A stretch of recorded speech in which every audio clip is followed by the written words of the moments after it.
Hi, my name is Declan Gilligan. I'm working for my cousin Declan Gilligan Agri, spreading bulk fertiliser for Liffey Mills Banagher. We're spreading here today on a dairy farm covering 220 acres with 125 kilos to the acre of urea.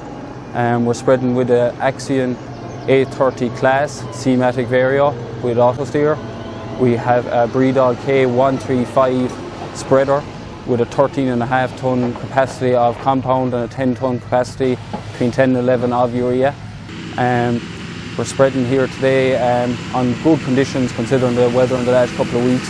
Fertiliser just beginning to get into the swing of things again after the weather.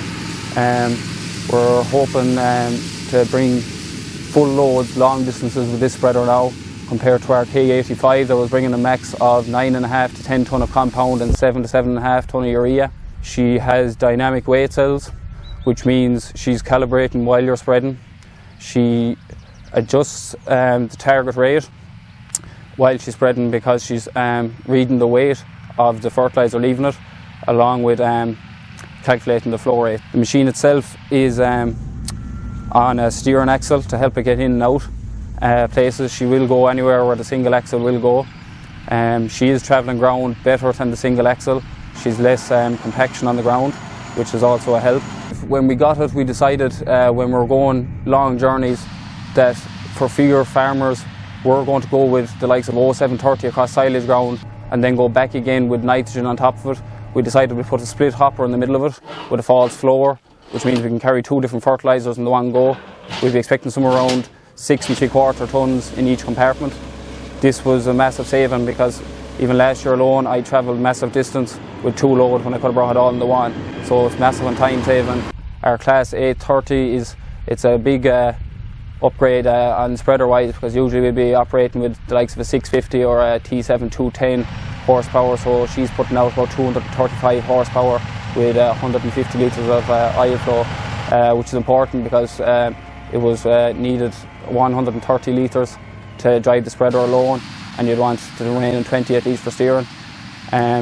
So that was a major decision when we were buying the tractor, that it was able to pump the oil back to the spreader, you know. The tractor itself, it has two screens inside. As you see, it'll have an S10 Isobus screen from Class that can both drive the spreader as well and the auto steer off the one screen. We also got a Topcon screen, Isobus as well, to drive the spreader, just for fear we ever had to swap around tractors to our Class 840. We could be able to put it onto that, or the 650 as well. We could just take off the screen, swap over the spreader and have it done in a couple of minutes. That was our main reasoning. As you can see inside, we fitted a camera to the top of the Topcon screen as well, so we could look down on top of the fertiliser coming out, make sure our spinners are working correctly, make sure the fertiliser is coming out evenly, and you have a good spread pattern. The tractor itself is, well, it's a massive upgrade from the 650 pulling wise, you know. When you come to a hill, there's no fall to it at all. Where the 650 would be back at the 170 horsepower mark, so you would see a difference in traction and pulling up steep hills.